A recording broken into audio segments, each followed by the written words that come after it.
नमस्कार, फाइटर समाचार में आपका स्वागत है। पेश आज 6 जुलाई शाम 7 बजे राजस्थान की खास खबरें। एसओजी की गिरफ्त में आए पेपर लीक गिरोह से कई चौंकाने वाले खुलासे हुए हैं। गिरोह ने एसआई भर्ती के अलावा कई अन्य भर्ती के भी पेपर लीक करवाए। असली अभ्यर्थियों की जगह पर डमी कैंडिडेट बिठाकर पेपर दिलाए गए थे। एक दिन पहले पकड़ी गई गिरोह की छम्मी बिश्नोई गार्गी पुरस्कार भी प्राप्त कर चुकी है। छम्मी पढ़ने में काफी होशियार थी, इसीलिए नकल गिरोह गैंग ने उसे लालच देकर डमी कैंडिडेट बनाने के लिए गैंग में शामिल कर लिया। शुरुआत में छम्मी 5 लाख से लेकर 7 लाख रुपए तक लेती थी। बाद में नकल गिरोह से डिमांड बढ़ने लगी तो वह 10 लाख से भी ज्यादा लेने लगी। पिछले कुछ भर्तियों में उसने 20 लाख रुपए तक लिए थे। ओम प्रकाश ढाका पेपर लीक गिरोह के मास्टरमाइंड जगदीश बिश्नोई का ही गुर्गा है। जगदीश के साथ मिलकर पेपर लीक करवाता है। जांच में पता लगा कि केवल ऐसा ही नहीं बल्कि राजस्थान में कई पेपर लीक कराने में इस गिरोह का हाथ रहा है।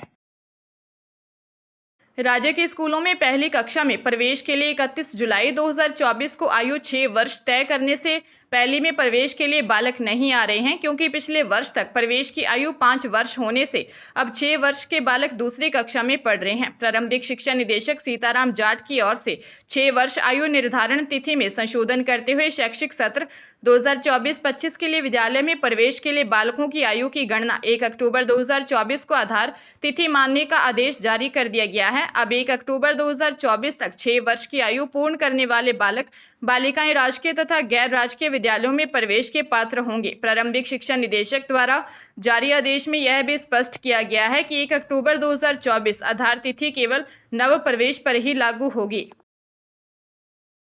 बीकानेर अपर मुख्य न्यायिक मजिस्ट्रेट की पीठासीन अधिकारी इंदु चौधरी ने 24 साल पहले दिव्यांग से मारपीट और दुकान में लूटपाट करने वाले महिला सहित 6 आरोपियों को 3 साल कारावास व 10,500 रुपये अर्थदंड की सजा सुनाई है। परिवादी चंद्र प्रकाश पांडे ने 24 मई 2000 को कोटगेट थाने में रिपोर्ट दी थी कि वह अपनी दुकान में बैठा था। उसका विकलांग नौकर विजय पांडे स्टैंड से पानी लेने गया, जहां आरोपियों ने उससे मारपीट की। बाद में उसकी दुकान में घुसकर लूटपाट की। घटना डीआरएम ऑफिस के पास हुई थी। कोर्ट ने इस मामले में सुनवाई के बाद मॉडर्न मार्केट निवासी सूर्यवीर सिंह उर्फ दुर्गा सिंह, प्रहलाद सिंह, राजेंद्र सिंह, प्रताप सिंह, नयन कंवर, सुभाषपुरा निवासी गजेंद्र सिंह उर्फ शैलेंद्र सिंह उर्फ आनंद सिंह को सजा सुनाई है।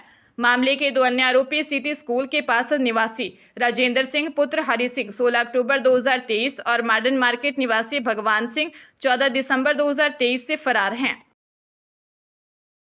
बाड़मेर जिले के बलोत्रा शहर के जसौल फाटा स्थित स्पा सेंटर पर बलोत्रा डीएसटी टीम और जसौल पुलिस ने संयुक्त कार्रवाई की। इस दौरान 2 युवतियों और 2 युवकों को गिरफ्तार किया है। पुलिस ने बताया, जसौल फाटा स्थित लवली स्पा सेंटर की आड़ में वेश्यावृत्ति का धंधा चलाया जा रहा है, जिस पर पुलिस ने डमी कस्टमर भेजकर जांच पड़ताल की। जांच के दौरान वहां पर गलत काम करना होना पाया गया।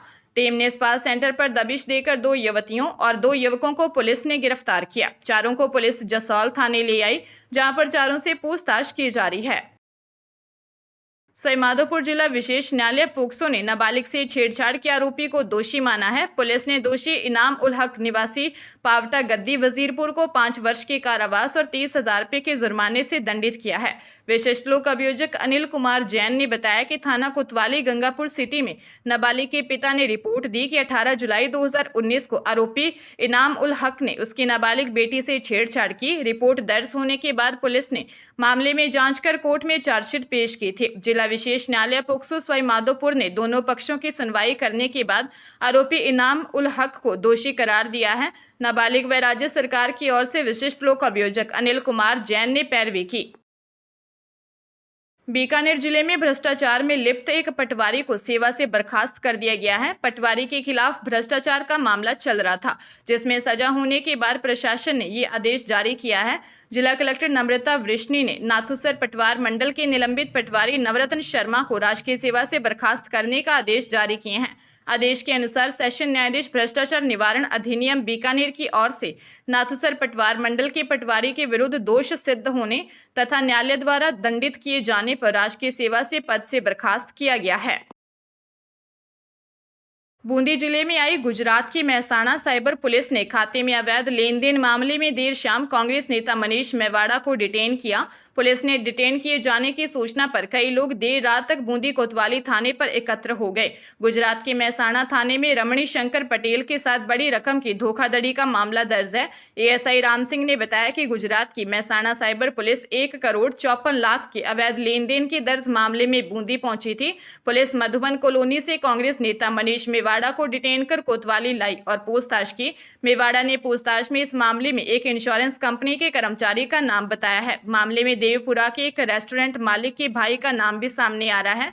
फिलहाल गुजरात पुलिस मेवाड़ा को अपने साथ ले गई। अजमेर की दरगाह थाना पुलिस ने एक फर्जी आईआरएस युवक को गिरफ्तार किया है। आरोपी ने खुद को लोकसभा सचिव बताकर दरगाह में वीआईपी जियारत करने के लिए पुलिस अधिकारियों और दरगाह थाने में कॉल कर पुलिस प्रोटेक्शन मांगा था। पुलिस मौके पर पहुंची और पूछताछ के बाद युवक को गिरफ्तार किया गया। थाना प्रभारी नरेंद्र जाखड़ ने बताया कि एसपी कार्यालय और दरगाह थाने पर एक युवक ने कॉल किया और खुद को लोकसभा सचिव बताकर दरगाह में पुलिस व्यवस्था ठीक नहीं होने की बोलकर वीआईपी जियारत करने के लिए पुलिस प्रोटेक्शन मांगा। दरगाह थाने की टीम मौके पर पहुंची और युवक से पूछताछ की, जिसने खुद को 2012 बैच का आईआरएस बताया था। संदिग्ध लगने पर गहनता से पूछताछ की और आईडी मांगी तो वह फर्जी निकला। टीम ने कार्रवाई करते हुए यूपी कानपुर निवासी 29 वर्षीय शोएब खान को गिरफ्तार किया। आरोपी से पूछताछ की जा रही है। बाड़मेर की बलोत्रा में युवक को किडनैप कर मारपीट करने के 4 आरोपियों जीतू उर्फ जितेंद्र निवासी आकड़ली, भरत सैन निवासी पटाऊ, पवन निवासी लखेरी बैरी और राणाराम निवासी कुड़ी पचपदरा को गिरफ्तार कर लिया। एक नाबालिग को पुलिस संरक्षण में ले लिया है। मामला 3 जुलाई का है। बायतू थाना इलाके के गांव बुटसरा में युवक महिला से मिलने पहुंचा था। इस दौरान रिश्तेदारों ने ही युवक को किडनैप कर लिया। करीब 8 से 10 घंटे तक मारपीट कर गंभीर हालत में करीब 50 किलोमीटर दूर फेंककर भाग गए। एसपी कुंदन कंवरिया ने बताया कि बुटसरा नौसर गांव निवासी बाबूराम ने बताया कि रिश्तेदार स्कॉर्पियो गाड़ी में सवार होकर आए और बेटे करनाराम को जबरदस्ती गाड़ी में डालकर ले गए थे। बायतू सर्किल और पचपदरा सर्किल डीएसटी टीम और साइबर टीम ने बदमाशों की तलाश शुरू की। अलग अलग टीमों ने करीब 7-8 घंटे तक भरसक प्रयास कर किडनैप हुए युवक को नेशनल हाईवे अकड़ली सर्किल से गंभीर हालत में दस्तयाब किया। किडनैपिंग में उपयोग ली गई स्कॉर्पियो कार को भी जब्त किया है। आरोपियों से पूछताछ की जा रही है। अजमेर में महिला नर्सिंग कर्मी से रेप का मामला सामने आया। पीड़िता ने प्राइवेट हॉस्पिटल के एचआर पर नौकरी से हटवाने और सैलरी काटने की धमकी देकर रेप का आरोप लगाया है। गांधीनगर थाने में 24 साल की नर्सिंग कर्मी ने बताया कि किशनगढ़ के प्राइवेट हॉस्पिटल में नर्सिंग के पद पर कार्यरत है। वहां एचआर ने 6 महीने पहले अपने चैम्बर में बुलाकर फिजिकल रिलेशन बनाने के लिए कहा। मना करने पर नौकरी से हटाने और सैलरी काटने की धमकी दी और रेप किया। बाद में एक होटल में ले जाकर जबरन अश्लील फोटो लिए। मना करने पर मारपीट कर रेप किया। जुलाई 2024 में आरोपी ने वापस उसे हॉस्पिटल के चैम्बर में बुलाया और अपने घर पर आने की धमकी दी थी। मना करने पर जबरदस्ती की। पुलिस ने मामला दर्ज कर जांच शुरू कर दी है।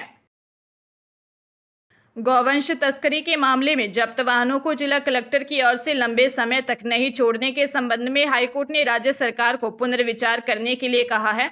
अदालत ने कहा कि वाहन लंबे समय तक पुलिस थाने में रखने से न केवल वाहन मालिक को नुकसान होता है बल्कि प्रदेश को राजस्व का भी नुकसान होता है। यह निर्देश जस्टिस सुदेश बंसल ने रामेश्वर व अन्य की 4 याचिकाओं को निस्तारित करते हुए दिया। इन याचिकाओं में भरतपुर, झालावाड़ और बयावर जिलों में कलेक्टरों की गौवंश तस्करी में जब्त वाहनों को नहीं छोड़ने की कार्रवाई को चुनौती दी गई थी। कोर्ट ने गौवंश तस्करी के मामले में कानून के अनुसार तो कलेक्टर को सुनवाई के लिए सक्षम माना, लेकिन लंबे समय तक वाहन जब्त रहने से राजस्व के नुकसान के आधार पर राज्य सरकार से कानून पर पुनर्विचार करने को कहा है।